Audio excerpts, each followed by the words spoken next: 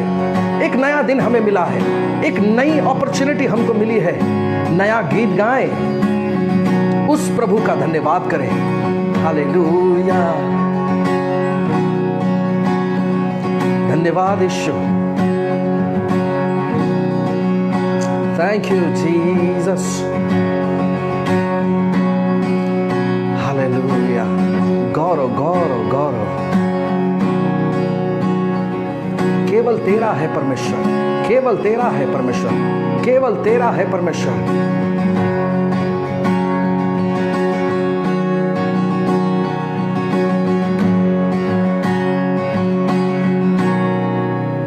जीवन से भी उत्तम तेरी करुणा, जीवन से भी उत्तम तेरी करुणा, जीवन से भी उत्तम तेरी करुणा, जीवन से भी उत्तम तेरी करुणा।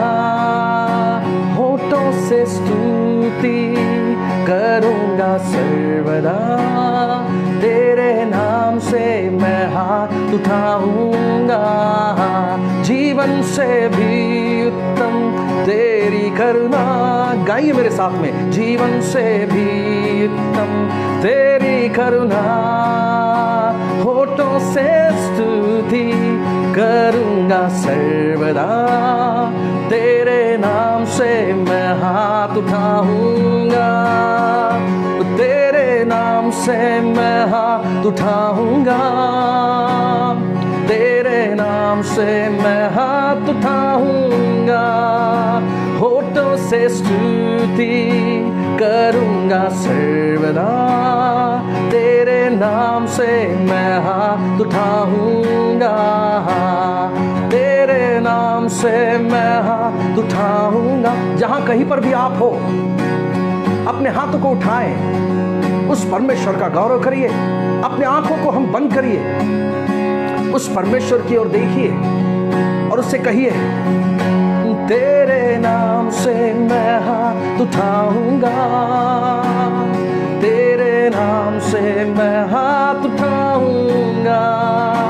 होठों से स्तुति करूँगा सर्वदा, तेरे नाम से मैं हाथ उठाऊं। चलिए फिर एक बार मिलकर गाएं, तेरे नाम से मैं हाथ उठाऊंगा, तेरे नाम से मैं हाथ उठाऊंगा। होठों से स्तुति करूँगा सर्वदा, तेरे नाम से मैं हाथ उठाऊंगा। Blessed be your holy name, you are King of glory, my God and my King. I love you forever, Jesus, Jesus, bless your name.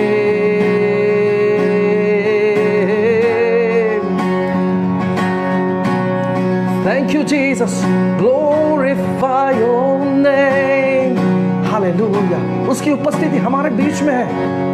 शायद कुछ सवाल खोजते हुए आप आए हैं, परमेश्वर अभी आपको जवाब दे देगा, उसकी उपस्थिति से आपको छू लेगा और छुटकारा शुरू हो जाएगा, छुटकारा शुरू हो जाएगा, छुटकारा शुरू हो जाएगा। हालेलुया।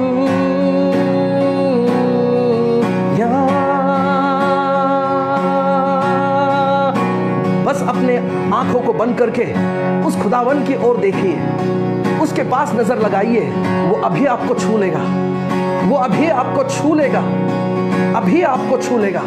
उसकी सामर्थ बहुतायत से हमारे बीच में है। Hallelujah, glory to God, glory to my King, holy Lord. तो धन्य राजा थोर, तो धन्य राजा थोर, तो धन्य राजा थोर, तो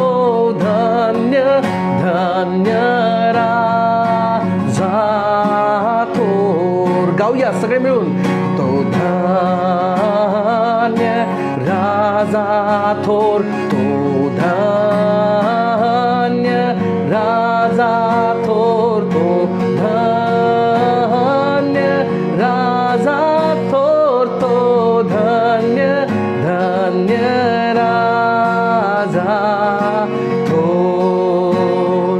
ख्रिस्तास्तवा खालीवरी नमा होत्या समोर, मुकुट घाला त्यावरी, तो धन्य धन्य धन्य धन्य राजा थोर, तो धन्य राजा. चला गाऊया. तो धन्य राजा थोर, तो धन्य राजा थोर, तो धन्य धन्य राजा थोर.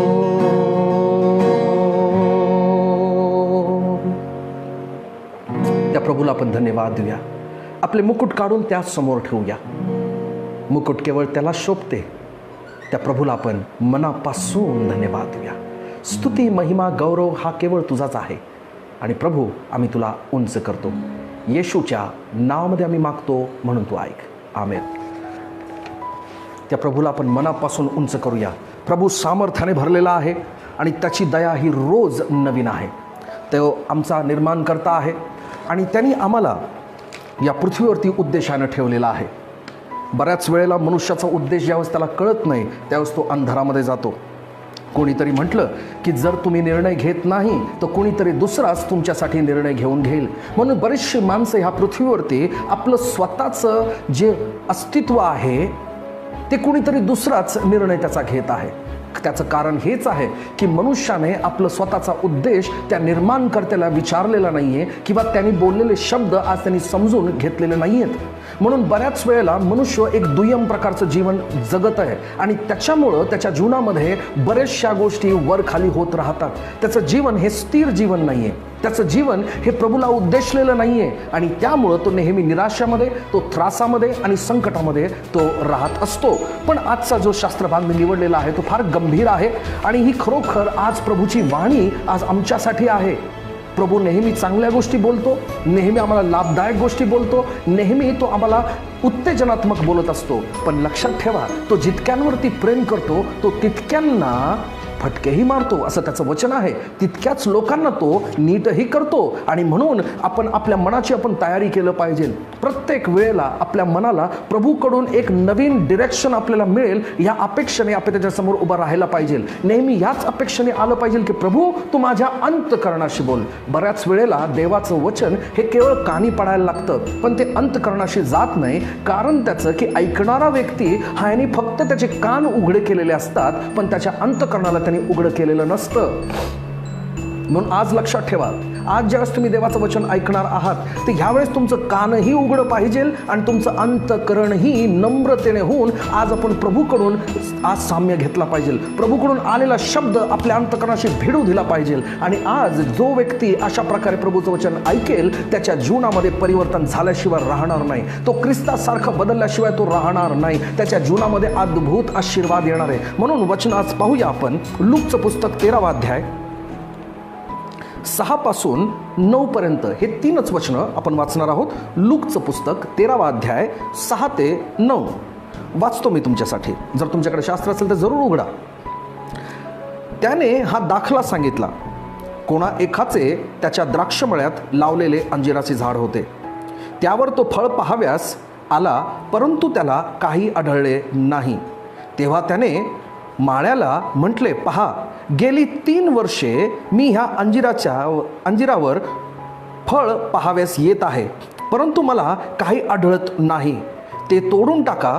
उगाच त्याने जागा तरी का अडवावी. तेव्हा त्याने त्याला उत्तर दिले, महाराज, एवढे वर्ष ते असू दे, म्हणजे मी त्याच्या भोवती खणून खत घालील.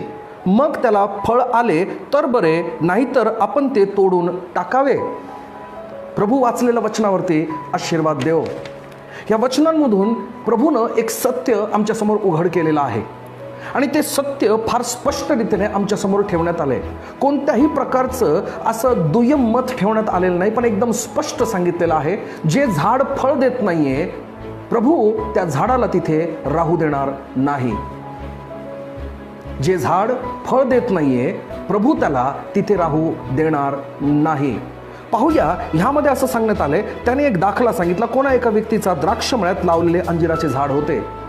नेहमी लक्षात ठेवणं गरजेचं आहे, मनुष्य आपल्या स्वतःची उत्पत्ती हा इतरांकडून माहिती करण्याचा प्रयत्न करतो. बऱ्याचदा लोकांच्या विचारांवरून त्याला असं कळतं की कदाचित मी असा असेल. कुणीतरी म्हटलं की मनुष्य माकडापासून जन्मला, पण काही वर्षानंतर त्याला कळलं की हे चुकीचं आहे.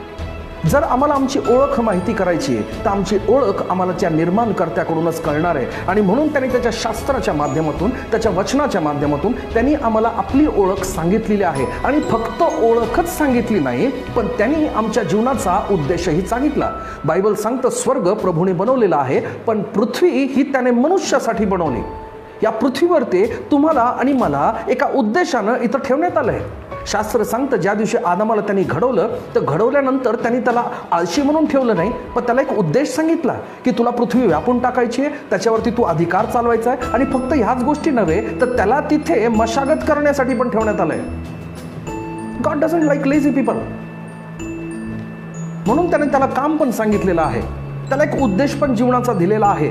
आणि म्हणून इथं शास्त्र आम्हाला सांगतं की जे पॅराबल, एक दाखला सांगण्यात आलेला, दाखला म्हणजे पृथ्वीवरीलची गोष्ट, पण त्याला दैवी अर्थ आहे. म्हणून त्यांनी सांगितलं, एका व्यक्तीने द्राक्षाच्या मळ्यामध्ये अंजिराचं झाड लावलेलं आहे.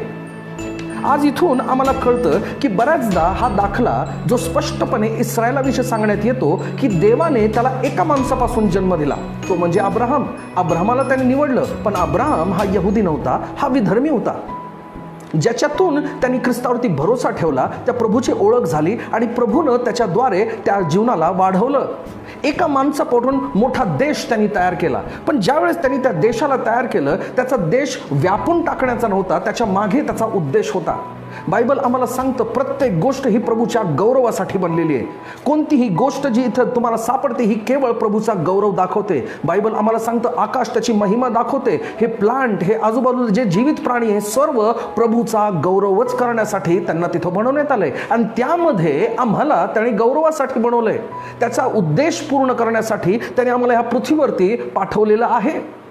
आणि म्हणून तो म्हणतो, या देशाला मी ह्याच्यासाठी उभं केलं की इतर राष्ट्रांसाठी त्यांनी उदाहरण बनावं, इतर राष्ट्रांसाठी त्यांनी नमुना बनावं, की ज्यावेळेस लोक पाहतील त्यांच्या वागणुकीकडे, त्यांच्या आशीर्वादांकडे, त्यांच्या जीवन गतीकडे, की कशा प्रकारे ते व्यतीत करत आहेत, लोक त्यांच्याकडून शिकतील. मत्तईचं पुस्तक 5 अध्याय 16 वचन स्पष्ट सांगतं, तुझ्यातला प्रकाश चमकू दे. जेव्हा लोक पाहतील ते प्रभूचा गौरव करतील. म्हणजे तुमचं आणि माझं जीवन इथं राहण्याचं हेच उद्देश आहे की मी प्रभूचा गौरव केला पाहिजे. माझा उद्देशच हा आहे की माझ्या बोलण्यातून, चालण्यातून, वागण्यातून कोणतीही कृती असते ना, त्याच्यातून मी हे लक्ष केलं पाहिजे, दक्षतेने पाहायला पाहिजे की त्याच्यातून केवळ प्रभूचा गौरवच झाला पाहिजे. आणि ह्या अपेक्षेने इथं प्रभू आम्हाला एक दाखला सांगतो, जिथं त्यांनी सांगितले द्राक्षमळ्यात त्यांनी अंजिराचे झाड लावलेलं आहे. सर्व गोष्टीचा निर्माण करता केवळ प्रभूच आहे. कोणतीही गोष्ट अशीच अस्तित्वात आली नाही. शास्त्र आम्हाला स्पष्ट सांगतं, तो शब्दाने बोलला आणि पृथ्वी अस्तित्वात आली. त्यांनी प्रकाश हो बोलला, प्रकाश अस्तित्वात आलं. त्याला बनवणारा हा केवळ प्रभूच आहे. आणि मग तो इस्रायलला संगती हात करतो. जो व्यक्ती झाड लावतो हे नॅचरल आहे, हा त्याचा नॅचरल स्वभाव आहे की त्याला त्या झाडाकडून अपेक्षा आहे वाढीची, आणि वाढल्यानंतर तिकडं फळं असणं गरजेचं आहे. ही अपेक्षा घेऊन त्याने तिथं ठेवलं. इस्रायलाला पण त्याने निवडलं, त्याच्यावरती एवढी मोठी कृपा केलेली आहे, सर्व गोष्टी त्याला लागणाऱ्या त्याला दिलेल्या आहेत. जेवढी चमत्कार इस्रायलासाठी त्यांनी केली मिस्र देशामध्ये, त्याच्या मागचा एकच उद्देश होता की लोकांना समजवावं की इस्रायलाचा देव हा खरा देव आहे. इस्रायलाचा देव हा सामर्थ्याने भरलेला देव आहे. इस्रायलाचा देव हा एकमेव देव आहे की ह्या पृथ्वीमध्ये त्यांनी ह्या लोकांच्या द्वारे त्यांनी दर्शवलेला आहे. म्हणून तुम्ही पाहता की ज्यावेळेस मिस्रमध्ये फारो त्यांना जाऊ देत नव्हता, त्या मनाला कठीण करण्याच्या मागे हाच उद्देश होता की मिस्र लोकांनाही कळावं की इस्रायलाचा देव हा खरा देव आहे. त्याचा उद्देश हा होता. पण लक्षात ठेवा की ज्यावेळेस ते तिथून बाहेर निघाले, एवढा चमत्कार पाहिल्यानंतर ज्यावेळेस ही माणसं तिथून निघतात, हे आता अरण्यामध्ये येत आहे. अरण्यामध्ये आल्यानंतर ज्यावेळेस त्यांना तहान लागते, त्यांची पहिलीच वाटचाल किंवा पहिलीच प्रतिक्रिया बाहेर निघाल्यानंतर हीच आहे की आम्हाला तू इथे मरण्यासाठी आणलेला आहे का? आम्हाला तहान लागलेली आहे, पाणी इथे नाहीये आणि आम्हाला इथं मरायचं आहे का? कशासाठी तू इथं आणला? मला मिसर नव्हता का?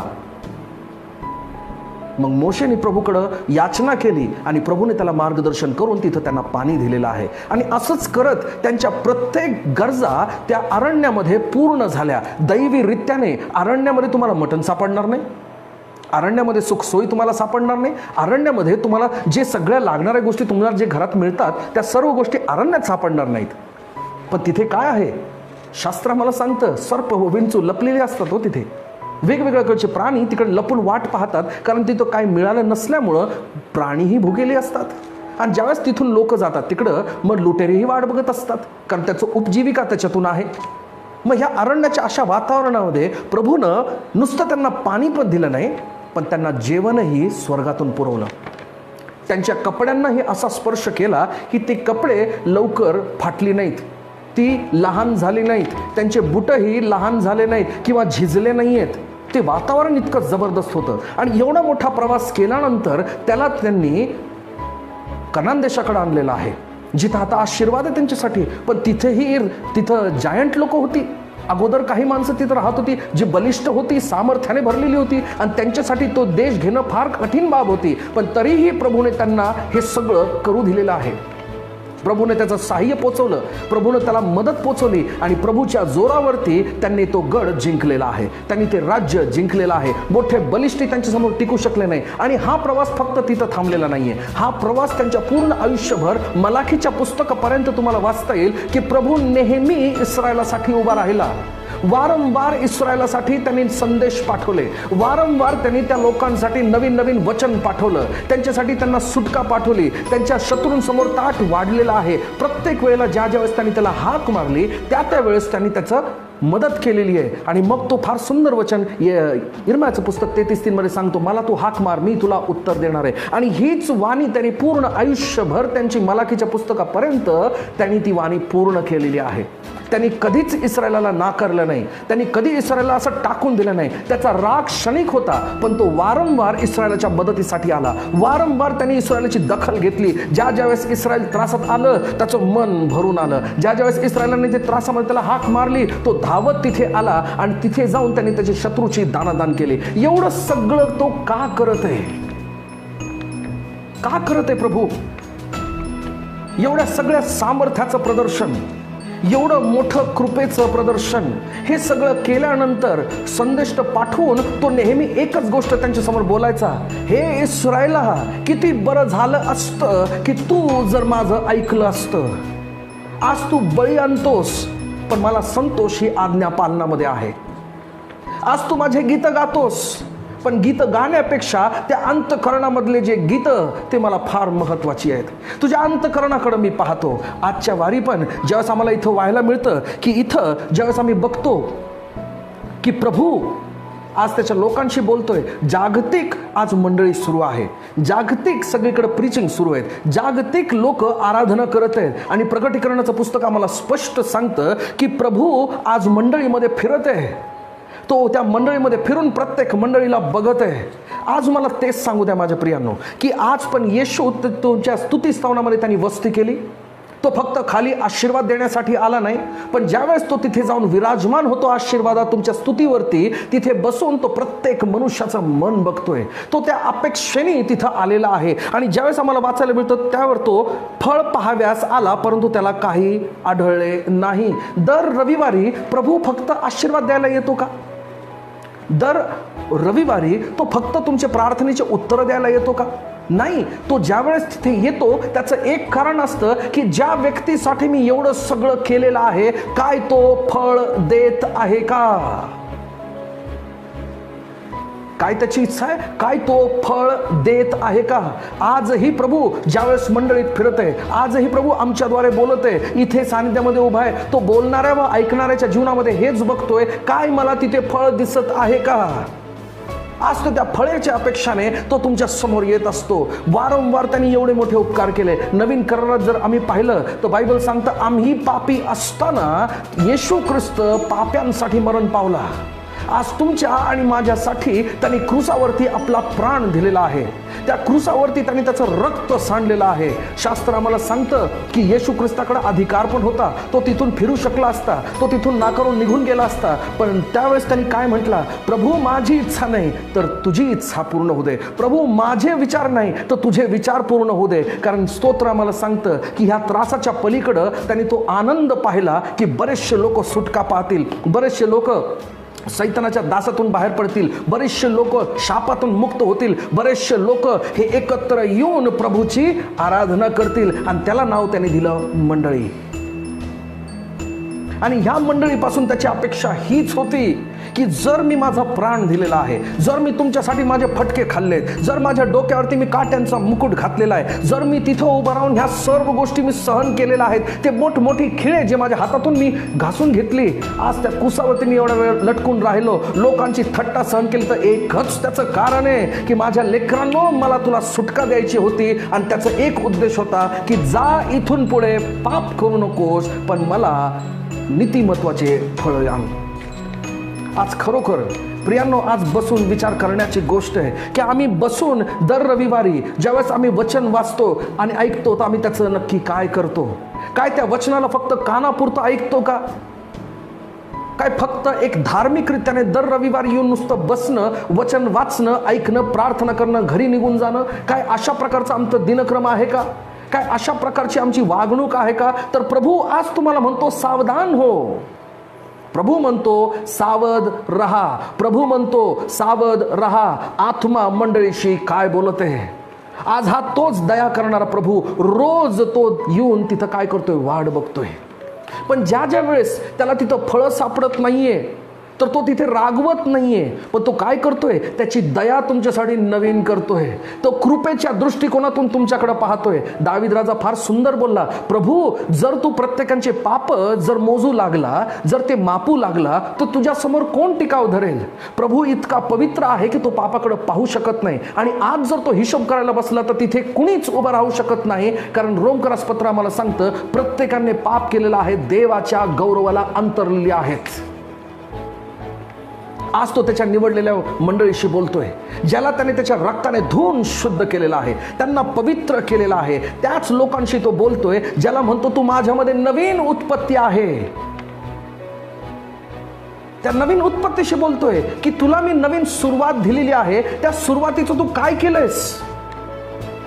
त्या सुरुवातीला फक्त सुरुवातच केलेली आहेस का?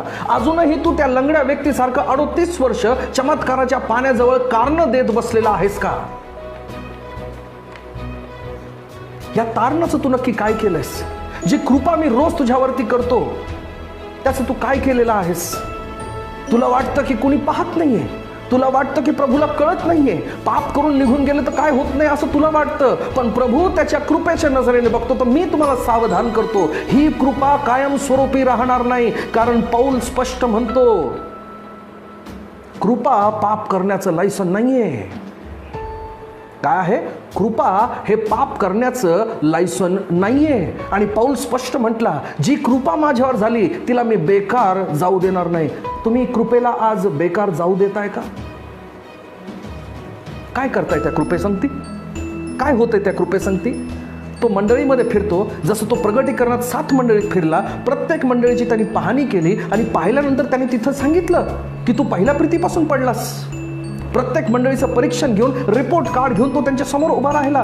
ज्या ख्रिस्ताने त्यांच्यासाठी आज रक्त सांडला, आज तोच ख्रिस्त तिथे उभा राहून आज न्याय करायसाठी उभा राहिलेला आहे. तो रोज तिथं आला. नवीन करारामध्ये येशू ख्रिस्त त्या अंजिराच्या झाडाकडे येतो, त्याला भूक लागली. त्याच प्रकारे हाच दाखला तुम्हाला परत यशाचं पुस्तक 5व्या अध्यायात तुम्हाला सापडेल. फार साम्य हो त्याच्यामध्ये. पण तिथं पण एकच कळकळ आहे प्रभूची, की मी तुझ्यासाठी माझं रक्त सांडलंय, मी तुझ्यासाठी माझा प्राण दिलाय, तू माझ्याशी काय करतो? मी दरवेळेस तुझ्या स्तुती स्थानात उतरून येतो, दरवेळेस तुझ्या प्रार्थनेमध्ये उतरून येतो. फक्त हे समजू नको की मी भाकरी पुरवायसाठी आलेलो नाहीये, मी तुझ्या गरजा फक्त पूर्ण करण्यासाठी आलेलो नाही, तुझ्या शत्रूंपासून तुला वाचवायसाठी आलेलं नाहीये, पण मी तुला माझ्यामध्ये एक नवीन उत्पत्ती बनवायसाठी आलोय, तुझ्यामध्ये आत्म्याचे फळं घडवण्यासाठी आलंय. म्हणून शास्त्रात आम्हाला सांगितले की जे आदामामध्ये आम्ही गमावलं, देवाचं प्रतिरूप, देवाचं सानिध्य, देवाची प्रीती येशू ख्रिस्तामध्ये आम्हाला ते नवीन रीत्याने मिळालेलं आहे. मग तो म्हणतो, त्या क्रूसावरती ज्यावेळेस मी गेलो, तिथे मी म्हटलो आता पूर्ण झाले. त्यावेळेस मी तुला एक संदेश पाठवला, पृथ्वीवरती जगण्यासाठी तुला लागणारे त्या सर्व गोष्टी जे तुला लागतायत मी ते तुला पुरवलेल्या आहेत. तुझ्यावरती येणारा राग आता शांत झालेला आहे, तुझ्या न्याय होण्याचा तो प्रक्रिया तिथे मी शांत केलेली आहे, तुला एक नवीन सुरुवात दिली. माझ्या रक्तासंगती तू काय करतो? बऱ्याचशा लोकांना आजही त्यांच्या जीवनाचा उद्देश माहीत नाही. म्हणून मी सुरुवात त्याच्याने केली की जर मनुष्याला उद्देश माहिती नसतो, तो बिना उद्देशाने जगतो आणि काहीतरी वेगळ्या उद्देशाने जगल्यामुळं त्याच्या जीवनामध्ये त्रास व संकट येऊ लागतात. आज बऱ्याच लोकांचं खाणं, उठणं, बसणं, फिरणं, इथं बसणं, तिथं बसणं, ह्यांच्याशी गप्पा मारणं, इथं जाणं, ते करणं, बस ह्यामध्ये पूर्ण दिवस निघून जातो, पण जीवनामध्ये काहीही प्रोडक्टिव्ह केलेलं नाहीये. येशू ख्रिस्ताने त्याच्या काही एक दाखला सांगितलं, जिथं काही लोकांना एक किंवा काही लोकांना कितीतरी नाणं त्याने दिलं आणि सांगितलं की मी काळांतराने परत येणार आहे.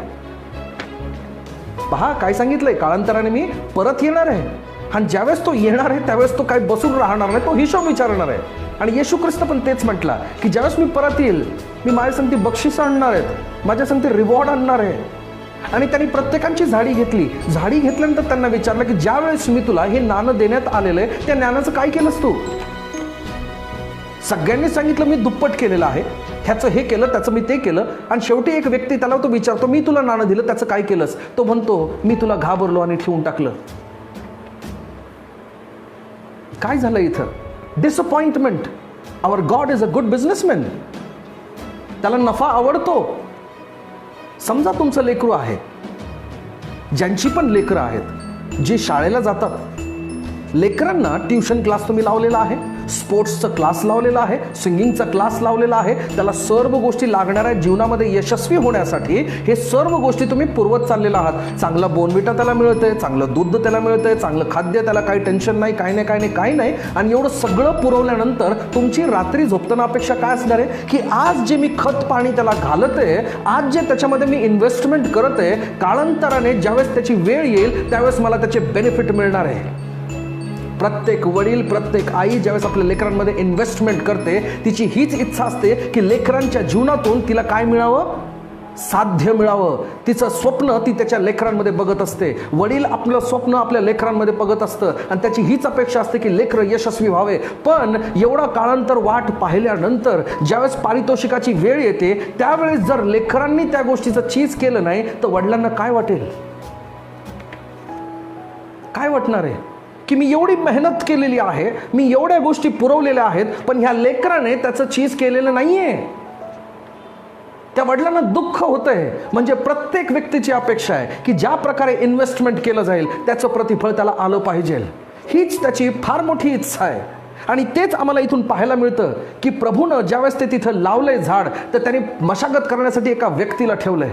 आज दर रविवारी तुमच्याशी पाळक साहेब बोलतात, दर फेलोशिपला कुणी ना कुणी देवाचं वचन तुमच्याकडे आणतंय. इब्रिकरस पत्र 1 अध्याय मला स्पष्ट म्हणतं की देवाने त्याच्या संदेष्टांच्या द्वारे व वेगवेगळ्या मनुष्याच्या द्वारे, वेगवेगळ्या परिस्थितीच्या द्वारे तो मनुष्याशी बोललेला आहे. आणि शेवटी त्यांनी येशू ख्रिस्ताच्या द्वारे बोललेला आहे. वारंवार तुमच्याकडे वचनं येत चालली आहेत, वारंवार तुम्हाला आगा करण्यात येत चाललंय. मग असं काय कारण आहे की ज्यामुळं मी आजही फळं देऊ शकत नाही? काय होत चाललंय? मी आज फळं का देत नाहीये? हाच प्रभूला विचार आहे की यशाच्या 5व्या अध्यायामध्ये येशू ख्रिस्त हाच प्रश्न तो देव तिथे उभं करतो की असं काय करायचं राहिलंय की माझी लोक फळच देत नाहीत. आज हा प्रश्न तुमच्या मनात पण आला पाहिजे, माझ्या मनात पण आला पाहिजे की मी फळ का देत नाहीये? मला लागणारी सुपीक जमीन मिळालेली आहे, मला चांगला माळी मिळालेला आहे, मला रोज देवाची एकदम बेस्ट दया मला मिळते, त्याच्या एंजलची सर्व्हिस मला मिळते, प्रभूचं वचन माझ्याकडे मिळते, प्रार्थनेच्या द्वारे मी स्वर्गाला स्पर्श करू शकतो.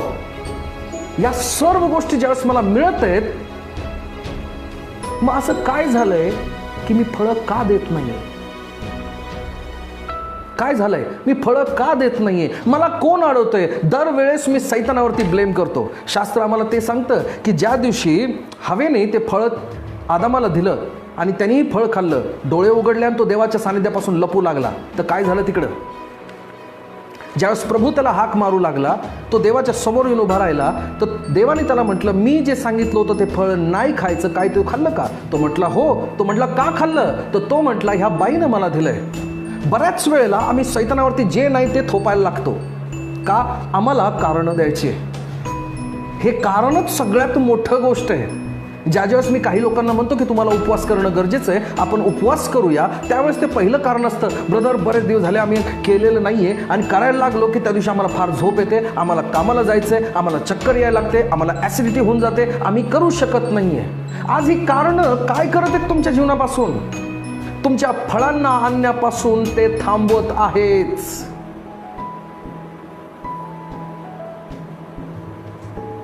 आळशी व्यक्ती म्हणतो की तिथं वाघ आहे म्हणून मी जाऊ शकत नाही. आळशी व्यक्तीला सगळं थाटून जरी दिलं तर त्याचा घास त्याच्या मुखात घालण्यापर्यंत त्याला त्रास होतो. तिथेही त्याची कारणं असतात.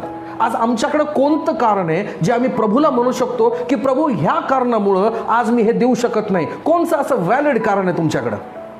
बायबल सांगतं तुमच्या अशक्तपणामध्ये त्याची कृपा पुरेशी आहे. देव तुमचा अशक्तपणा जाणतो, पण त्याच्यासाठी पण त्याने निवारण केलंय की कृपा मी दिली आहे तुला. मग आता कोणचं कारण राहिलंय जे तू देवाला सांगून स्वतःला तू आज सिद्ध करू शकतो की हे जेन्युइन आहे?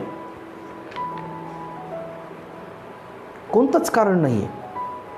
कोणतंच आमच्याकडे कारण नाहीये. म्हणून इथं समजलं पाहिजे की दरवेळेस देवाचं वचन आलं की कानावर पडतंय, पण मनात जात नाहीये. म्हणून शास्त्रात आम्हाला फार सुंदर सुंदर गोष्टी सांगितल्या की येशू ख्रिस्ताने एकदा एक दाखला सांगितला, फार लक्षपूर्वक आहे का.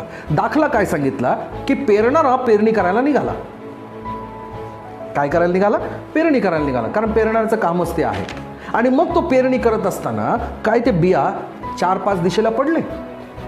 ती प्रत्येक दिशा तिकडे सांगण्यात आलेली आहे आणि ती दिशा मग असं सांगते की सगळ्यात पहिली गोष्ट, काही बिया वाटेवरती पडले, आकाशातील पक्षी आले, ते घेतले आणि ते निघून गेले.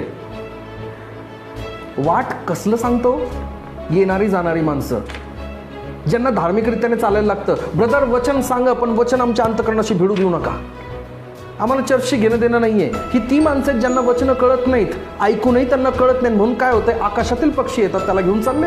वाटेवरची माणसं वर्शिप कॉन्सर्टला जाऊ शकता, क्रुसेडला जाऊ शकता, व्हॉलंटिअर करू शकता, तरीही आम्हाला कळत नाही आम्ही तिथे का आहोत. म्हणजे काय की एखाद्या व्यक्तीने येशू ख्रिस्ताला अनुसरलं की त्याच्या पापाची त्याला जाणीव झाली. तरी वर्षानुवर्ष ज्यावेळेस पण कॉन्सर्ट येतात, ज्यावेळेस पण देवाचं तिकडून ऑल्टर कॉल होतो, जेव्हा पण एखाद्या क्रुसेडमध्ये एक प्रीचर असं सांगतात की बाबा ज्यांना येशू ख्रिस्ताला अनुसरायचं त्यांनी या, हीच माणसं वारंवार तिथे दिसतात. कळतच नाहीये, मंडळीशी संबंधच नाहीये, त्याच्या वचनाशी संबंधच नाहीये, पण येणं जाणं फक्त त्यांचं काम आहे. मग काही बिया दगडावरती पडले. दगडावर कोणी शेती केली आहे का? ब्रदर नेहमी चांगल्याच गोष्टी सांगा. आमच्या अंतःकरणातला इसाक मागू देऊ नका. असं काय वचन सांगू नका की जिथं आम्हाला बदल करण्यासाठी प्रवृत्त केलं जाईल. वचन ऐकणं बरं वाटतंय, फार चांगलं वाटतंय, जबरदस्त कानावर येतंय, फार एक्साइटेड आहे. पण काय आहे, जेवढी माती दगडावर होती बस तेवढंच ते वाढू शकलं, त्याला मूळच नव्हते. देवाच्या वचनाला मी मूळच घेऊ दिलं नाही आतमध्ये. ऐकलं, ब्रदर चांगलं आहे, फार जबरदस्त बोलला, फार सुंदर बोलला, पण त्याच्यानंतर काय, सगळं आवडलं, फक्त जोक्स लक्षात राहिल्या. ब्रदर दरवेळेस आलं की ब्रदर फार सुंदर आहे, पाळक साहेब फार सुंदर आहे, फार सुंदर आहे. माझा प्रश्न हाच आहे, मी तुमच्या कानाला आनंद देण्यासाठी आलेलो नाहीये. मी प्रभूची वाणी घेऊन आलो आणि ज्यावेळेस प्रभूची वाणी आली तर त्या वाणी संगती तुम्ही काय केलंय? काही बिया कशात पडल्या? काटेरी झुडपात पडल्या. काटेरी झुडपं काय सांगतोय? जगाच्या चिंता काळज्या त्यांना फार महत्वाच्या राहिल्या. पोराला नेव्हीमध्ये टाकायचंय, सेटल असेल तर लग्न होणार आहे त्याचं, सेटल असेल तर सगळं काय होणार आहे. प्रत्येक गोष्टीमध्ये पैसा असला की सगळी गोष्ट आहे. जगामध्ये बघ काय काय महत्वाच्या गोष्टी आहेत, ते मिळवणं गरजेचं आहे. जगाचे एम देवाच्या जीवनापेक्षा सगळ्यात मोठी झालेली आहेत. आणि मग काय होतं की पूर्ण डेडिकेशन, कॉन्सन्ट्रेशन, टॅलेंट आणि सगळं काय त्याच्या मागे लागून जातो. आणि मग ते असं होतं की सगळ्यांचा मळा राखला, माझा उघडा पडला. त्या काट्याने त्याला वाढू दिलं नाही. किती महत्वाची गोष्ट ना. काय होत चाललंय आमच्या संगती? आमचे स्वभाव कशा प्रकारचे आहेत? या स्वभावांमुळेच आम्हाला फळं देता येत नाहीये. आमचा स्वार्थीपणा की प्रभू तू बोलतो बरोबर बोलतोय, पण मी माझा इगो सोडणार नाहीये. प्रभू तू बोलतोय सगळं चांगलं बोलतोय, पण प्रभू मी माझा राग सोडणार नाहीये. जे मला बरं वाटतं मी तेवढंच करणार आहे. घ्यायचं तर तेवढंच घ्यायचं जेवढं देवाचं वचन आहे, बस तेवढंच. त्याच्या पलीकडे तर मी घेणार नाहीये. या कारणामुळं तिकडे फळ येत नाहीये. येशू ख्रिस्त एका जागेला दुसरं कारण सांगतो की जे झाड फळ देतं त्याला तो अधिक साफसूफ करतोय. साफसूफ करणं म्हणजे तिकडे त्याला प्रूनिंग म्हणतात. प्रूनिंग म्हणजे मेलेल्या भागांना कापून टाकणं.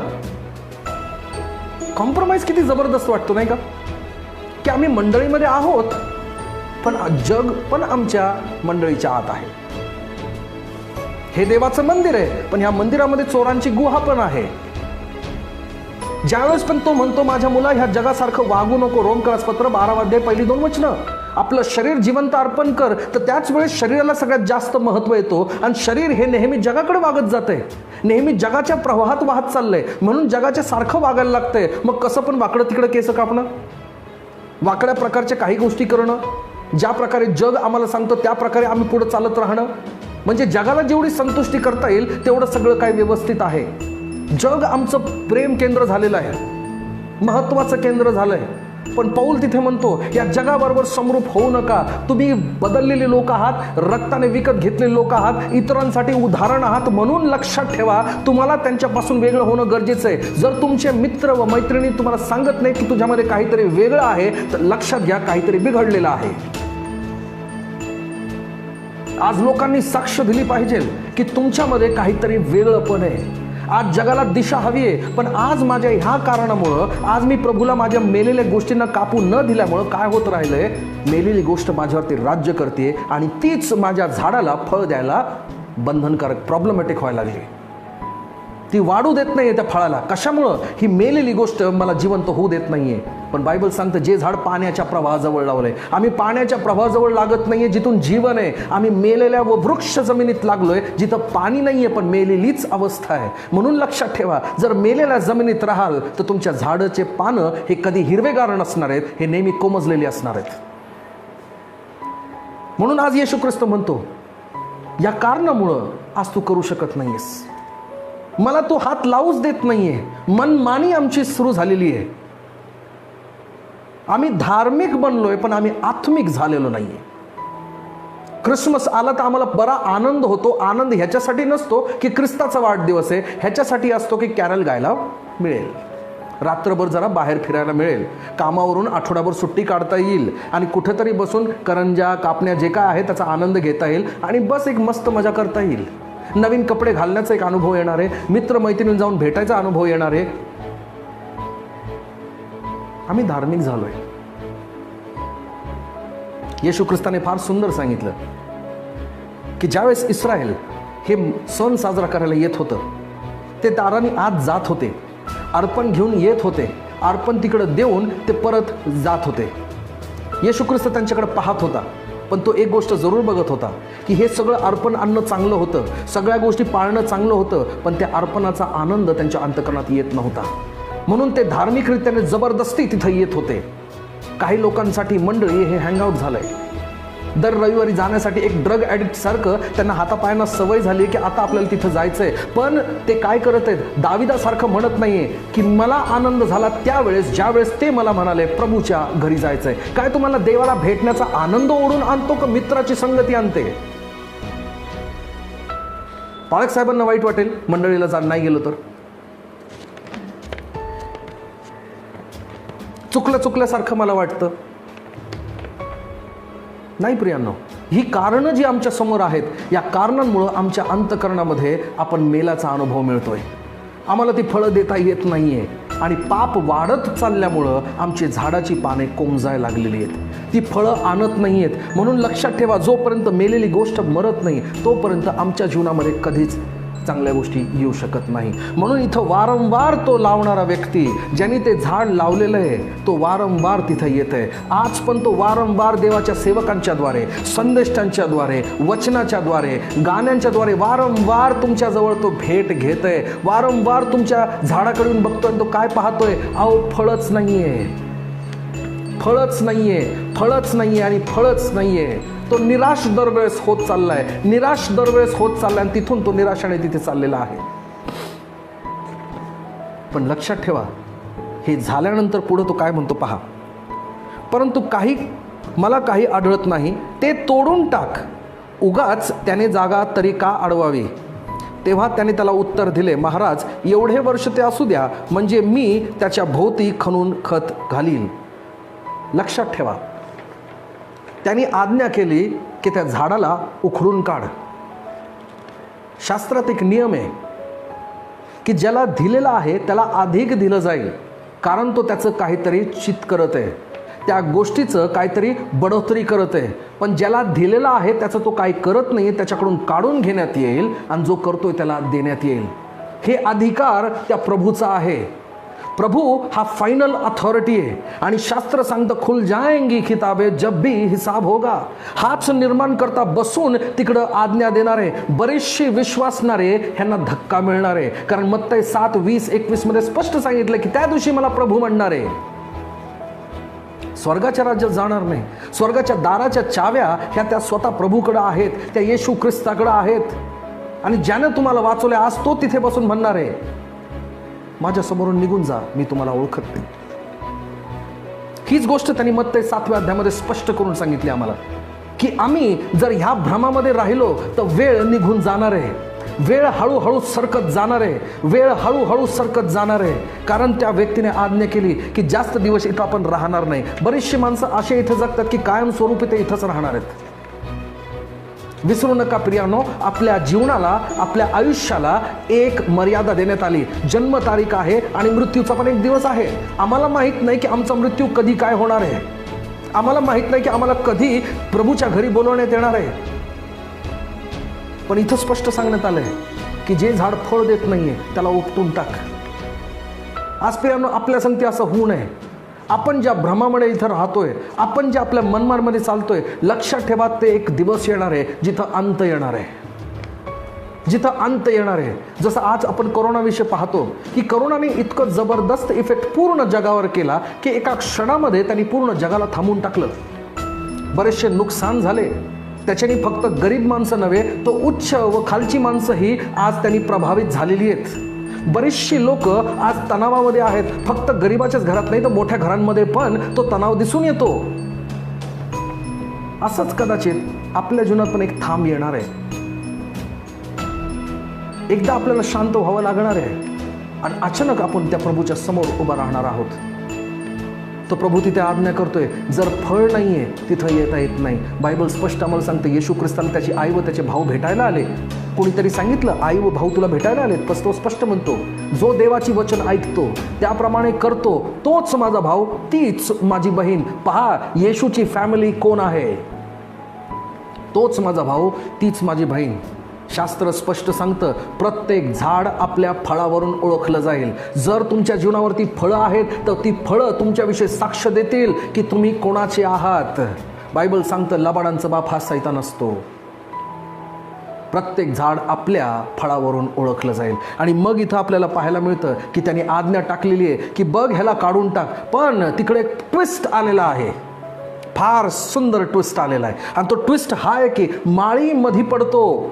माळी काय म्हणतो की मी वर्षभर मेहनत केली आहे आणि जर तुझी ही इच्छा आहे की त्याला काढून टाकायची तर एक लक्षात ठेव, माझ्यासाठी ह्या वर्षी त्याला अजून राहू दे.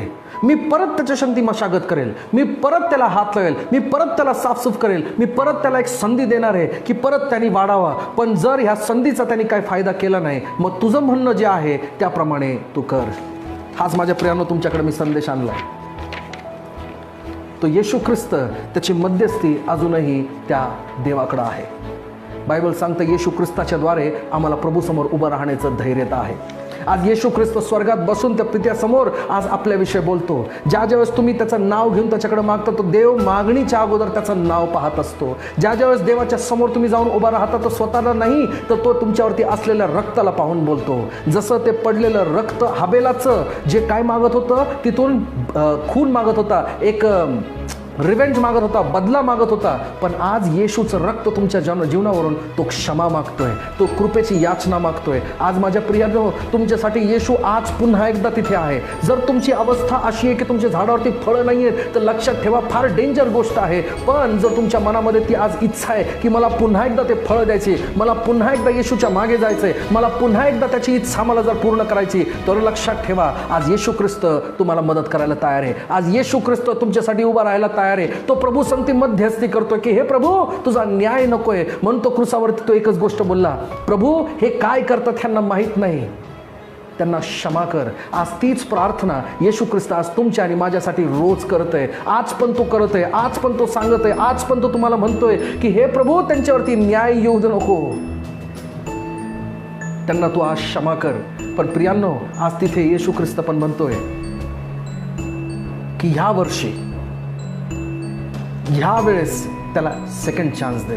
प्रियांनो, हे चान्सेस सारखं मिळत राहणार नाही आम्हाला, हे चान्सेस आम्हाला सारखे मिळत राहणार नाही आहेत. जर तुम्ही येशूच्या ह्या पवित्र मंडळीला किंवा येशूच्या पवित्र वचनाला जर तुम्ही त्याला धार्मिक स्वरूप देत आहात, तर तुम्ही कदाचित चुकीच्या जागेला उभे आहात. येशू ख्रिस्त तुम्हाला धार्मिक नाही, तुम्हाला आत्मिक बनवण्यासाठी आला. म्हणून तो म्हणतो आत्म्याच्या द्वारे फळं. आज आमची कारणं, आमच्या वेगळ्या प्रकारचं राहणं शास्त्रामध्ये फार सुंदर सांगितलंय, मला खूप आवडतं ते. पण एक दुःखद घटना आहे ती की जिथं मलाकीचं पुस्तक पहिला अध्याय तिकडे सांगितलंय, तुम्ही माझे अंगण तुडवत येता, असं बलिदान आणता जे आंधळं लंगडं, आणि माझे तुम्ही अंगण हे तुडवीत येत आहे. किती दुःखद घटना आहे ना. पण तरीही येशू ख्रिस्त म्हणतो, आज मी तुला क्षमा करायला तयार आहे, आज मी तुला आत्मिक करायला तयार आहे, आज मी तुझ्या जीवनाला पुन्हा एकदा नवीन गोष्ट, नवीन सुरुवात द्यायला मी तयार आहे. आज प्रियांनो, ह्याचा फायदा घेऊया. त्या येशू ख्रिस्तासाठी आपण धन्यवाद देऊया, येशूच्या सामर्थ्यासाठी धन्यवाद देऊया, येशूच्या कृपेबद्दल धन्यवाद देऊया की त्याची मध्यस्थी आज आम्हाला जिवंत ठेवतीये. पण लक्षात ठेवा, त्याचा तो दिवस लवकर येणार आहे ज्यावेळेस मध्यरात्री वर आला म्हणून हाक येणार आहे. जर त्याच्या अगोदर आम्ही आमच्या जीवनामध्ये जर सावध झालो नाही, जर आम्ही तेल घेतलं नाही, आमची बत्ती स्वच्छ केली नाही आणि प्रभूच्या मागे जर आम्ही चाललो नाही, तर लक्षात ठेवा, वर येऊन निघून जाईल आणि आम्ही इथेच राहणार आहोत. आज ह्या वॉर्निंगला सिरियस घेऊया. त्यांनी दिलेल्या कृपेला वेस्ट करू नका. त्यांनी जी इन्व्हेस्टमेंट केलेली आहे त्याच्यामध्ये त्याला बढोतरी पाहायची आहे, त्याला त्याच्यामध्ये बहुगुणित होऊन त्यांना पाहायचं आहे. जे रक्त तुमच्यासाठी सांडलंय त्याचं चीज आम्हाला केलं पाहिजे. त्यांनी आम्हाला पाप करण्यासाठी वाचवलं नाही, पण पापापासून दूर राहून प्रभूचे गुण आमच्यामध्ये अधिक दिसावे यासाठी आम्हाला त्यांनी बनवलंय. आणि सत्यात शेवटी आमच्याकडं पाहून राष्ट्र हे प्रभूचा गौरव करते. प्रार्थना करूया. सर्व समर्थ देवा, मी तुला धन्यवाद देतो. आमच्या जीवनाचा उद्देश हाच आहे की आम्ही तुझी स्तुती करावी, आम्ही तुझा गौरव करावा, आम्ही तुला उंच करावं. प्रभू, आमच्या जीवनातून तुला येशू ख्रिस्त दिसावा बाप्पा. आमच्या जीवनातून प्रभूजी, आमच्या वागणुकीतून कसल्याही प्रकारची गंध नसावी, पण प्रभूजी त्याच्यातून आज पवित्रता तुला दिसावी बाप्पा. येशू ख्रिस्ताचा सुगंध आमच्या जीवनातून दिसावं बाप्पा. प्रभूजी, आम्ही प्रार्थना करतो, जी झोपलेली लोक आहेत बाप्पा, देवा त्यांना तू जाग कर बाप्पा. प्रभूजी, कधी त्यांचं झोपणं प्रभूजी बऱ्याच गोष्टींना ते मिस करून जातील बाप्पा. देवा, त्या लोकांना आज तू जागृत कर की देवाचं घर हे हँगआउटचं ठिकाण नाही, पण ते सर्व समर्थ देवासमोर उभं राहण्याचं ठिकाण आहे. होय बाप्पा, आज त्यांच्या जीवनाला तू नवीन रित्याशी हलव बाप्पा. त्यांच्या जीवनामध्ये आज फळं येण्यासाठी पवित्र आत्म्याचं सामर्थ्याने त्यांना जाग कर. जसं लाजरसला पुन्हा उठवलं त्याचप्रमाणे आमच्या प्रत्येकानं तू आज पुनरुत्थित कर आणि त्या पुनरुत्थानाच्या सामर्थ्याने आमच्या जीवनामध्ये अद्भुत गोष्टी घडू दे. ऐकणाऱ्या पाहणाऱ्या प्रत्येक व्यक्तीला आज मी तुझ्या हाती स्वाधीन करतो. प्रार्थना करतो, ऐकलेलं वचन कानून ऐकून सोडून न देता त्या वचनाला अंतःकरणामध्ये जपून ठेवून 30 पट नव्हे, 60 पट नव्हे, तर 100 पट फळ त्यांनी आणावं म्हणतो. सहाय्य कर पिता, पुत्र, पवित्र आत्म्याच्या नावामध्ये मी त्यांना आशीर्वाद देतो बाप्पा. या वचनाला सैतानाने चोरू नये, पण ह्या वचनाच्या द्वारे 100 पट फळ यावं म्हणतो. त्यांना सहाय्य कर बाप्पा.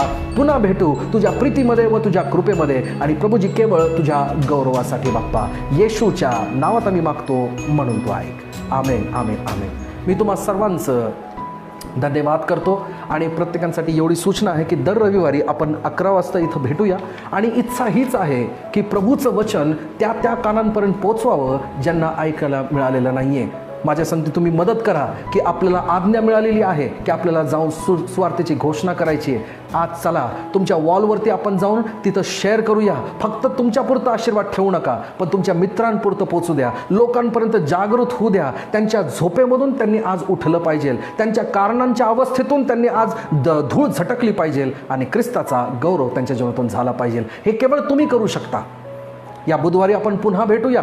या बुधवारी संध्याकाळी 6 वाजता आपण पुन्हा प्रार्थनेसाठी भेटू, जिथं मी विशेष जे आजारी लोक, जे त्रासामध्ये आहेत, ज्यांना आज खरोखर प्रभूच्या स्पर्शाची गरज आहे, आज त्या लोकांसाठी मी प्रार्थना करणार आहे. कृपया करून विसरू नका, आपल्या फेसबुकवरती लिहा आणि बऱ्याचशा लोकांना ज्यांना गरज आहे प्रार्थनेची त्यांना तिथे जॉईन करू द्या. प्रभू तुम्हाला आशीर्वाद देव. हालेलुया. आणि इतरांसंगती हा ब्रॉडकास्ट तुम्ही शेअर करू शकता. आमेन. आमेन.